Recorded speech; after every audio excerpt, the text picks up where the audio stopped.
자, 이어서 가보죠. 서영교 민주당 의원 나오셨습니다. 안녕하십니까? 안녕하세요. 반갑습니다. 안녕하세요. 네. 안녕하세요.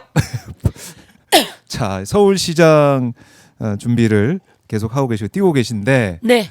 북콘서트도 하시고요. 네. 네. 성황리에 진행이 네. 잘 된 걸 제가 봤습니다. 네. 근데 이제 당내 이제 상황이 네. 뜨겁습니다. 네. 뜨거운 상황을 좀 보고 계실 것 같은데 일단은 법사위 계시니까 네. 이것 좀 여쭙고 싶어요. 정준철 변호사 네. 특검 추천 관련해서 법사위에서 논의가 있었습니까? 있었다면 어느 정도 수준으로 있었습니까? 안타까운 이야기인데요. 법사위에서 논의가 없었습니다. 그래서 논의가 없었어요? 예, 법사위에서 논의가 없었고요. 예. 법사위 전체에서 논의가 없었고요. 네. 그리고 이제 제가 또 이쪽 저쪽 좀 체크했는데 예, 김영민 의원도 그렇고 네. 논의가 없었다고 하고요. 그래서 이 논의는 저희들 법사위하고 논의하지 않았고요. 제가 이제 최고위원을 해보면 제안하는 분들의 이야기를 이제 어떤 뭐 전략기획실이나 네. 이렇게 사무처가 좀 점검하고 크로스 체크하고 또 원내에서 크로스 체크하고 이렇게 해서 올리게 되는데 이번엔 그런 절차가 제대로 없었던 것 같아요. 그러니까 원래 그러면 특검을 추천하는 그 절차나 그 예. 과정을 전례를 좀 비춰보면 어떻습니까? 원래는 어떤 식으로 진행이 됩니까? 보통 특검만이 아니라 네. 주요 인사 추천 여러 가지가 다 이제 열어놓고 이렇게 좋은 사람들을 추천해서 올리게 되겠죠. 네. 각기 다양한 측면에서 이 특검이니까 법조계 쪽에서나 뭐 이런 쪽에서 올라올 가능성이 추천이 있고요. 또 예, 이렇게 나오고. 올라오면 예. 그걸 가지고 몇몇이 논의를 하죠. 지도부가 논의를 하고, 그러니까 사무처도 논의를 하고, 그러니까 그런 식으로 해 나가는데요. 네. 그러니까 주요 인사 같은 경우에 그 추천위원회 같은 곳이 있습니다. 그래서 그렇게 추천위원회가 하게 되는데요. 네. 저희가 이 내용을 지금 조금 안타깝지만 잘 모르고요. 그렇지만 지도부에서 추천위원회 정도를 꾸려서 같이 이야기했어야 한다라고 생각하는데 그렇지 않았다면 그래서 이렇게 지금 크로스 체크가 안 되지 않았을까 이런 생각을 좀 하면서 좀 안타까운 생각을 하고 있습니다. 그래요. 이제 쌍방울 김성태 전 회장의 변호인이었던 네. 사람을 특검 후보로 올렸다. 그래서 청와대 이재명 대통령 불쾌감을 표현하고 참 여러 오늘 가지 제가 이제 생각하셨을 조금 것 같은데. 들어보니까 네. 쌍방울 김성태의 변호인이었다라고 보다는 네. 그러니까 전체 크로스 체크가 되진 못한 것 같지만 여기서 이제 윤석열하고 대립각을 세웠던 사람이다. 네. 그래서 윤석열로부터 압박과 핍박을 받은 사람이다. 네. 그리고 핍박을 받았는데 그 과정 속에서 압수수색도 받았던 사람이다. 그래서 윤석열 쪽이나 그런 쪽에서는 전부 다 가장 싫어하는 사람 중에 하나이다. 네. 이런 형태가 체크가 됐던 것 같아요. 그리고 이제 그 쌍방울 관련해서는 광장이라고 하는 네. 법무법인이 그걸 맡았고 거기에 중간에 그 직원들의 배임 횡령 관련한 일을 하다가 그만뒀다. 네. 요 얘기가 제가 이제 조금 들은 이야기인데요. 들은 이야기다. 예. 그래서 우선 그렇지만 쌍방울 전반은 전체는 아니더라도 관여되었다면 수없이 많은 사람들이 있는데 그것도 2차 종합특검인데 네. 굳이 그런 분으로 추천할 필요가 없다. 예, 저는 그렇게 생각하고 검증에 박수현 대변인이 이야기했듯이 검증에 좀 오류가 있었다 이렇게 네. 볼 수 있을 것 같습니다. 그래서 정청래 이제 대표가 네. 박수현 대변인을 통해서 어제 뭐 사과하기도 했고 이성윤 최고위원도 여기에 대해서 유감 네. 표명을 하고 그런 상황인데 네. 어떻습니까? 전체적으로 이게 소통이 좀 안 된다는 느낌은 있어요. 지도부도 그렇고 의원들 사이도 그렇고. 요즘 좀 그렇죠. 왜 그래요? 왜? 그래서 걱정이 좀 되는 거죠. 좀 불편할 수 있죠. 어허. 예. 그러니까 지도부도 계셨으니까 이재명 대표 시절과 정청래 대표 시절과 뭐 정청래 대표 시절에 아내는 계시지 않지만은 밖으로 그렇습니다. 정청래 나오는 대표 시절에는 얘기를- 제가 예. 상임위 최고위원이 아니라 아내가 이제 예. 밖에서 보고 계신데 어떻습니까? 좀 차이점이 느껴지십니까? 어떻습니까? 이재명 대표 때는 네. 아주 불편할 정도로 자주 불러요. 자주 부르시고 예. 예, 최고위원들 실제로 예. 들어서. 그러니까 1인 1표제를 1대 20으로 네. 그 결정할 때도 저희가 한 10번은 회의한 것 같아요. 10번은 회의하고 그리고 시간을 또 이 낭만적으로 야외로 불러요. 네. 그래서 밥을 사주면서 밤 1시까지 논의하게 해요. 충분히 논의했는데 또 하게 하고 또 하게 하고. 그리고 예전에 혁신위원회 있었잖아요. 혁신회의. 네네, 혁신. 혁신회의. 그래서 이재명 대표가 혁신위원장을 이렇게 선임합니다. 선임하는데 그 선임도 몇 번을 이야기합니다. 그래서 한번 실패했어요 그때. 근데 또 다시 할 때도 몇 번을 이야기합니다. 크로스 체크하고 몇 번을 이야기합니다. 그게 이재명 리더십이고. 네, 몇 번을 네. 이야기하고 그리고 그때 그런 얘기도 했었어요. 네. 그 면책 특권 내려놔라. 혁신 그 예, 위원회 그 만들었더니 예. 첫 번째 안이 그거였는데 아하. 그거에 관해서 논의할 때도 저희가 지방 갔다가 올라옵니다. 네. 만날 수가 없어요. 근데 그 대합실에서 회의를 엽니다. 대합실에서 몇 번을 회의를 하죠. 그런데 이제 저희는 또 최고위원이라 그렇다고 치지만 사무처와 또 그 전략위원회 등에서 충분히 논의해서 또 올라옵니다. 그런 과정이 있었고 그래서 다시 한번 과정이 좀 어려운 이야기가 합당 관련해서도 그렇고 네. 이번 관련해서도 특검 그렇고 추천도 그렇고. 예, 몇 가지 또 계속. 이번에 법안 통과 정부를 뒷받침하기 위해서 법안도 통과해야 되잖아요. 네. 이런 과정 속에서 약간의 또 그 지도부가 원내대표단이 교체되면서 약간의 공백도 있었습니다. 그런 과정을 좀 더 빨리 땡겨 나가기 위해서 충분히 소통하고 네. 그리고 책임을 좀 많이 나눠주고 그럼 거기서 여러 사람이 쫙 추진해 나간다면 제가 보기엔 그 법안 통과는 쫙 이루어지지 않을까라고 생각하고 예, 충분한 소통이 좀 있었으면 좋겠다 이렇게 생각합니다. 그래요. 그러니까 우리 서영교 의원도 이재명 대통령과 함께 지도부로서 여러 논의를 해 왔으니까 네, 비교되는 부분이 있다라고 정리해 주셨고. 제가 이제 정청래 대표 체제에는 지도부가 아니라서 네. 그리고 또 제가 이제 꼭 저까지는 아니어도 법사위, 간사, 위원장 그리고 또 다른 일들은 제가 보면 정청래 대표와 법사위, 간사, 위원장은 소통을 또 하시더라고요. 그래서 그런 것처럼 이것도 그렇게 같이 소통했다면 책임도 좀 나눠지게 되고 크로스 체크해서 실수는 없게 되고 이러지 않았을까 하는 생각은 합니다. 네, 그 아쉬움이 있다라는 네. 거고. 합당 문제가 뭐 여전히 계속해서 네. 어떻게 보면 제일 큰 이슈로 불거져 있습니다. 민주당 예. 안팎에서는. 네. 일단 이걸 내일 의총을 거쳐서 네. 당내 총의를 모으겠다라는 게 지금 지도부 네. 입장인 것 같은데. 네. 예, 의총까지 이제 가게 됐습니다. 네. 그러니까 이게 제안을 한 것 그 절차부터 시작해서 논의 과정이 독단적이었던 게 아니냐 이런 지적도 계속 이어지고 있는데 네. 의원님은 어떻게 보십니까? 코스피 5천 찍던 날 의총을 해서 예. 야 코스피 5천 이거 이렇게 얘기하고 앉아 있는데 갑자기 합당 이야기해서 합당 깜짝 얘기가 놀랐어요. 그때 의총에서 합당 이야기 나왔거든요. 아. 깜짝 놀랐어요. 깜짝. 이거 뭐지? 이건 뭐지? 예. 그래서 먹니? 그런데 이제 예. 지방선거를 앞두고 지방선거의 승리 네. 그리고 명분 여러 가지를 놓고 전략과 전술적으로 네. 정세 분석 다 통해서 일정 의견을 모아놓고 그리고 그것을 수렴해 나가는 과정이라든지 좀 즐겁게 해 나가는 과정이 필요하다고 생각해요. 근데 그때 그러지 못했고 우리는 못 들었을 수 있어. 예. 지도부가 논의했겠지. 그렇죠. 이렇게 했는데 최고위에서는. 지도부가 또 논의 못했다고 하니 저희가 음. 당황했고요. 그래서 합당 관련해서도 마찬가지로 또 정청래 대표가 제가 그런 절차를 제대로 못 밟은 것에 대해서 사과한다 이렇게 네. 또 이야기했잖아요. 예. 그런 것만큼 합당이라고 하는 건 되게 중요한 이야기입니다. 음. 그리고 그렇지만 결단력 있게 가야 되는 그래서 양손에 양날의 칼날이죠. 네. 결단력 있게는 가야 되지만 그렇지만 중요하게 수렴을 해나가는 과정이 필요하고 그리고 많은 사람들이 힘을 받쳐주는 게 필요한데 네. 그 과정에서 이게 약간 갈등이 오고 가는 게 좀 문제가 되었다. 그래서 저희가 4선 이상 의원도 만났고요. 네. 각 선수별로도 만난 것 같습니다. 그 과정 속에서 허심탄회하게 또 정청래 대표께서 얘기하시더라고요. 그래서 다 허심탄회하게 얘기했고요. 네. 그래서 의총하면서 잘 이번이 전화위복이 되어서 잘 수습하게 되지 않을까 이렇게 생각하고 기대하고 네. 또 열심히 저희들도 소통하도록 하겠습니다. 그러니까 내일 의총이 분수령이 될 것 같다 네. 이런 생각이 들고 여러 예. 의원들의 여러 생각들이 다 이제 나오겠지만 네. 결국 이 민주당 내부에 어떻게 보면 이제 분열로 비춰지고 있는 이 사안들이 어떻게 정리가 될 거냐 네. 이게 중요하고 또 이제 이재명 정부 성공을 위해서 어떤 방향이 도움이 될 거냐 이걸 제일 앞에 두고 생각을 또 해봐야 된다, 이 생각이 들어요. 이재명 정부의 성공이 네. 지금 어느 때입니까? 윤석열 끌어내리고 이재명 대통령 됐는데 잘하고 있지 않습니까?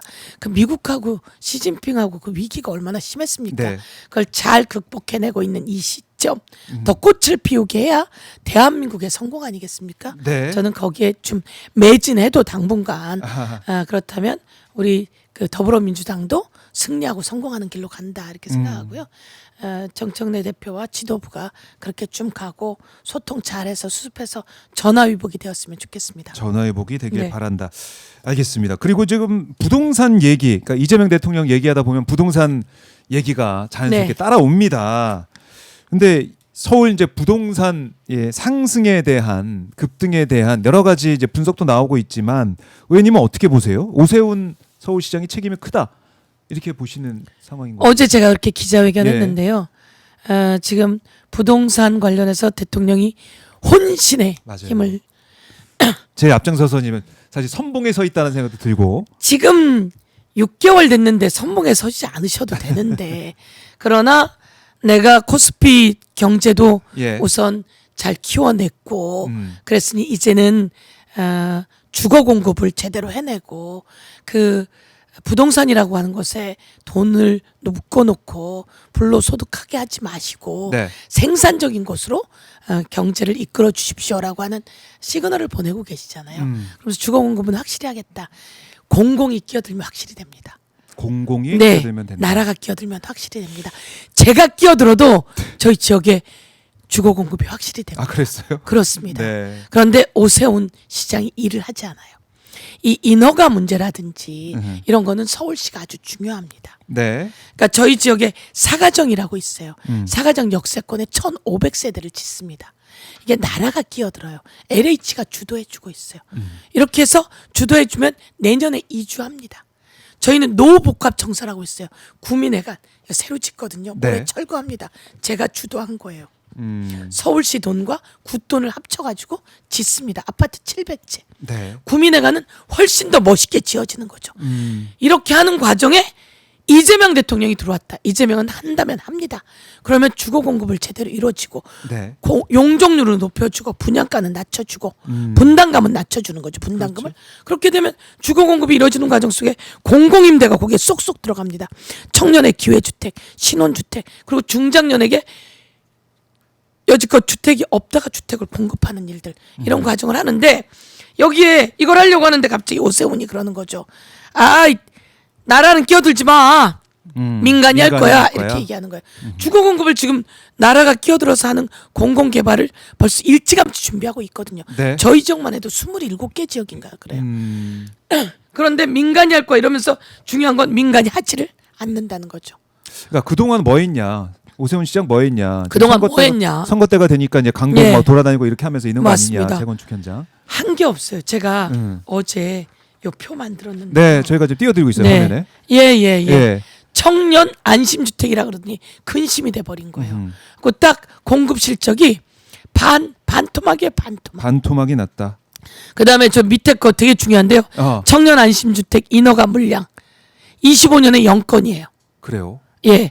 그래서 저 예산을 이제 26년에 배치를 안 해요.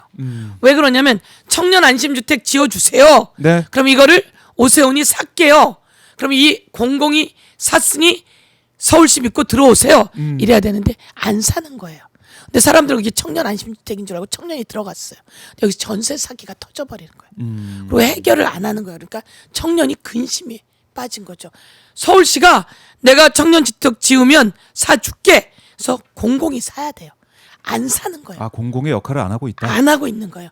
그러니 이 사람들이 사주지 않는데 지을 리가 있겠습니까? 그래서 반토막에 인허가는 0. 그런 상태에서 짓지 않는 거죠. 해결하지 않는 거죠.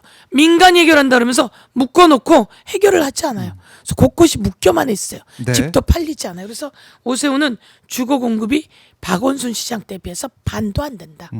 그런 상황이에요. 일을 하지 않아요. 그런데 중요한 건 저 청년 주거 예산 이런 거 어디서 해야 될까요? 집 문제는. 집 문제. 나라의 집은 LH 네. 주택공사 그리고 서울시는 SH예요. 네. SH가 일을 하다가 중간에 멈추고 있는 거예요. 왜 그런가? 하고 봤더니 이 SH가 한강배, 네. 한강버스 거기 보증 쓴다든지 뭐 이런 일에 관여를 하고 있는 거죠. 그러니까 지금 뭐가 급한지, 뭐가 지금 시급한 상황인지 이걸 모르고 있는 것인지, 모른 차는 건지 모르겠습니다. 그렇습니다. 이 그래서 전시행정 이런 것들. 한강버스 완전히 부도났잖아요. 네. 완전히 부도나고 수천억 들어갔잖아요. 그런 돈들을 저 청년 주택 그리고 주거 공급에 써야 되는데 쓰지 않고 그쪽에 가서 아하. 일하고 있는 거예요. 저희 지역에 구민회관을 털어서 새로 짓기로 돼 있어요. 아주 오래전부터 됐어요. 근데 제가 잠시 열심히 다른 일 하고 있는 동안 안 하고 있는 거예요. 네. 왜 안 하는지 불렀어요. 근데 이 사람들이 한강배에 관심을 갖고 있는 거예요.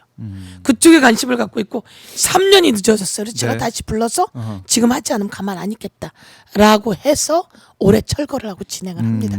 이게 이제 이재명 대통령이 우리가 도와줄게요.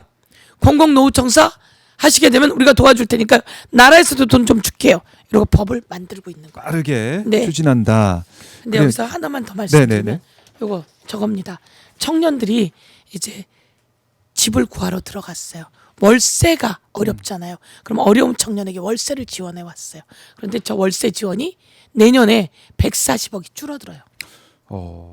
SH가 제가 청년인데 청년만이 들어가게 되면 1억 보증금을 빌려줘요. SH가. 네. 그럼 이자를 내야 되잖아요. 그 이자를 지원해줘요. 그 이자를 187억이 없어졌어요. 그러니까 청년 내년 주거 예산, 예산은 생존 올해 예산. 예산보다 4조가 늘어요. 음. 4조가 느는데 청년들을 저렇게 지원해 주던 예산이 328억 원이 잘렸어요. 네. 저희가 이 예산서를 딱 보고 만든 자료예요. 저희 보좌진이 만든 자료인데요. 저걸 보고 깜짝 놀란 거죠. 아니 도대체 오세훈 시장은 그럼 뭐 하자는 거야? 뭐 하는 거냐? 세운 4구역에 건물을 140m로 지으면서 원래 설계하던 자들은 빠지고 히림 등이 들어가가지고 수의계약으로 설계사가 들어가요. 520억. 너무나 문제가 많아서 제가 이걸 기자회견으로 하고 있는데 오세훈은 이제 그만해야 된다 이렇게 생각합니다. 네. 그래서 이번 지방선거가 중요하다 이런 말씀을 중요하다. 계속 하고 계시고 이 모든 걸 찾아서 지적하고 네. 오세훈의 문제점을 찾아내고 아하. 대안을 세우는 사람이 서영교다 이렇게 얘기하는 거예요. 맞습니다. 예, 그 대안을 찾고 있다. 네. 기자회견 통해서 함께 네. 시민들과 얘기를 나누고 있다라고 하셨는데, 네. 자 이제 최고위 상황을 좀 보니까 이현주 최고위원이 이제 합당 문제 조속히 네. 정리해야 된다. 뭐 이렇게도 얘기를 하고 있네요. 최고위원들 입장이 좀 나오고 있어 좀 정리해 네, 드렸는데 네.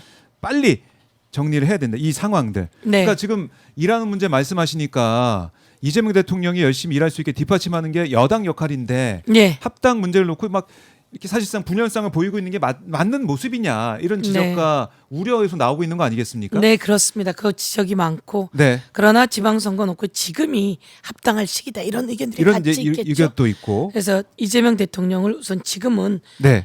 더불어민주당 그다음에 조국혁신당 뭐 다른 당들도 옆에서 작은 규모는 크진 않지만 네. 열심히 뒷받침해주고 있잖아요. 그리고 저희가 연동형 비례대표제를 했을 때는 또 작은 정당들이 소수의 목소리도 대변해야 된다 이런 의미가 있기 때문에 통합에 또 장점이 있고 네. 또 통합하지 않지만 나뉘어져 있으면서 또 해나가는 소수의 목소리를 계속 견인해 나가는 네. 환경의 문제 그리고 또 세빙선으로서의 역할 이런 것들도 아주 의미가 있다 이렇게 생각해서 여러 가지를 다 판단해서 해야 된다 이렇게 네. 생각하고 말씀처럼 지금은 좀 의원총회 과정을 통해서 수습해야 될 시기다 이렇게 보고 있습니다. 네, 수습을 빨리 해야 된다. 이재명 예. 대통령의 일하는 것들을 서포트하는 여당의 모습이 또 절실하다 이렇게 볼 수도 있을 것 같습니다. 네. 자, 박정현 스팟 저희 뭐 오늘 또 시간이 앞에 최고를 보다 보니까 좀 네. 짧아져가지고 좀 너무나 좀 아쉬운데 의원님 보내드려야 될 아닙니다. 것 같은데 네. 끝으로 못다한 말씀 있으면 저희가 듣고 마무리하겠습니다. 저는 이렇게 생각합니다. 네. 이재명 대통령이 너무 잘하시잖아요. 왜 잘하실까요? 쉴 새 없이 일하시기 때문입니다. 그리고 예. 사람들의 얘기를 듣기 때문입니다. 음. 듣고 혼자서 던지는 게 아니라 그분은 제가 그 전체 이 국무회의 하는 걸 보지만 그렇죠. 충분히 이야기합니다. 네. 공개해서 이야기하고 또 의문이 갈 땐 또 이야기하고 제가 텔레를 보내도 꼭 답을 하십니다. 전체를 다 본다 이렇게 생각하시면 될 것 같습니다. 네. 저는 그런 정치에 나가야 된다고 생각하고 서울시 52조의 예산입니다. 올해. 이 예산 다 어디 갑니까? 청년들에게 이 월세 그리고 이자 좀 지원하면 청년만 있는 게 아닙니다. 무주택 중장년 이 사람들은 아이들 키우면서 주택이 없습니다. 이들에게는 지분 적립형으로 제가 이번에 만든 구민회관을 새로 짓는 곳에 아파트가 700채가 들었습니다. 청년에겐 기회주택, 신혼주택 그리고 350채는 무주택 중장년에게 네. 지분 적립형으로 분양하는 겁니다. 이렇게 구도를 해서 어른들은 어른들대로 도와주고 청년은 청년들대로 도와주고 무슨 돈으로? 세금으로. 그 세금으로 다 거기다 줘. 이들 키우면 더 잘 커서 더 많은 세금 내고 또다시 선순환을 하게 되는 겁니다. 저는 이렇게 제가 아까 말씀드렸듯이 주거 공급 시작하면 되는 거거든요. 구민회관이 아주 오래됐어요. 주민센터하고 너무 오래됐어요. 땅이 서울시와 중랑구 땅이에요. 네. 얘를 새로 짓는 거예요. 그러면 어디 다른 거 찾을 필요도 없어요. 그리고 거기가 구민회관이 있는 곳은 바로 역 주변이에요. 완전 역세권이에요. 네. 그런 곳에 아파트를 700채 지어서 신혼과 청년과 중장년에게 지분 적립형으로 이런 거는 돈이 더 들지도 않아요. 돈이 더 들지도 않고 생돈이 들어가지도 않아요. 왜? 네. 월세들 받거든. 지분 적립형으로 분양하거든. 이거 남는 장사예요. 이렇게 온 세상을 바꾸는 일들을 해나갈 수 있는 사람이 저는 서울시장입니다. 국회의원인 제가 하고 있는데 제가 나란 일에 입법은 입법대로 하고 예산은 예산대로 따고 네. 그런 일을 주도해서 하고 있는 거거든요. 아하. 저는 이재명은 황금손이라고 생각하고 서영교가 황금손이라고 생각합니다. 네. 그래서 이렇게 일 잘하는 사람에게 아니 진심인 사람들에게 네. 기회가 주어져야 된다 이렇게 생각하고 그렇게 해서 주신 52조의 예산 어렵고 힘든 사람을 중심으로 또 평범한 사람들을 중심으로 이게 이자가 붙어서 이게 세계 1등이 되는 그런 대한민국 서울시와 함께 만들어가고 싶습니다. 알겠습니다. 네. 의원님 오늘 여기까지 듣겠습니다. 네. 고맙습니다. 고맙습니다. 네.